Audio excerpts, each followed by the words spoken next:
आमतौर पे जब व्यक्ति बड़ा होता है या राष्ट्रपति बन जाता है तो कहीं कहीं ट्रक लेकर के राष्ट्रपति भवन जाता है और कहीं मल्टीप्लाइड एक्स्ट्रा ट्रक लेकर के बाहर निकलता है। पर अब्दुल कलाम जी केवल एक मात्र ऐसे राष्ट्रपति थे जो 2 सूटकेस से भवन में गए थे और निकलते वक्त 2 ही सूटकेस लेकर के भवन से वापस आए थे। उनकी कुल संपत्ति में क्या था? कुछ नहीं था। एक रामेश्वरम में उनका पैतृक घर जो उनके पिता ने बनाया था, 2500 उनकी किताबें, एक वीणा जिसको बजाने में उनको बड़ा आनंद आया करता था, वीणा बहुत बजाते थे, एक उनकी कलाई की घड़ी, एक सीडी प्लेयर जिसमें वो भजन सुना करते थे, एक लैपटॉप था, 6 कमीजें जिनमें 3 तो डीआरडीओ की दी थी, 3 उनकी खुद की थी, 4 पैंट थी टोटल जो 2 डीआरडीओ की दी थी, 2 उनकी खुद की थी, 3 सूट थे और 1 जोड़ी जूता। हाँ, लेकिन उनके पास खास बात क्या थी? 40 डॉक्टरेट थी। खुद पीएचडी की पढ़ाई कभी नहीं करी, कोई मेडिकल पीएचडी की पढ़ाई नहीं करी, पर जिस यूनिवर्सिटी जाते थे लोग उन्हें डॉक्टरेट देते थे। लॉ, इंजीनियरिंग, साइंस, कितनी तरह की doctorate, Padma Bhushan, Padma Vibhushan, Bharat Ratna, Veer Savarkar award, Ramanujan award, कई प्रकार के इनको अवार्ड मिले।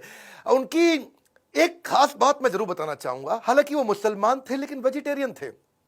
उनका बड़ा प्रेम था। एनिमल्स आर एंजल्स विद फर। पक्षी जगत पर्यावरण का सूचक होता है। कलाम जी क्या कहते थे? वो पर्यावरण का सूचक है और अगर वो मुसीबत में है तो समझ लेना कि अब हमारे भी बुरे दिन दूर नहीं है। एक बार उनको जो डीआरडीओ की उनकी दीवार हुआ करती थी ना बाउंड्री की, तो उनको बोला गया सिक्योरिटी के लिए कांच वांच लगा दो। बोला बिल्कुल नहीं, ये बर्ड्स के लिए बड़ा हार्मफुल हो सकता है। उन्होंने मना कर दिया। और जिस समय वो प्रेसिडेंट बने थे, बाद में जब वो राष्ट्रपति भवन के अंदर मुगल गार्डन में जब वॉक किया करते थे ना, तो वो एक मोर को देखा जो ना मुंह खोल पा रहा ना बंद कर पा रहा है।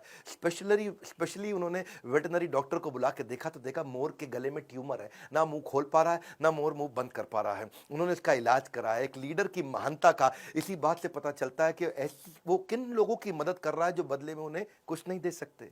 जब कोई लीडर ऐसे लोगों की मदद करता है जो बदले में कुछ नहीं दे सकता, वही एक महान लीडर की निशानी है। अच्छा, अब्दुल कलाम जी की एक बात मेरे दिल को छू गई।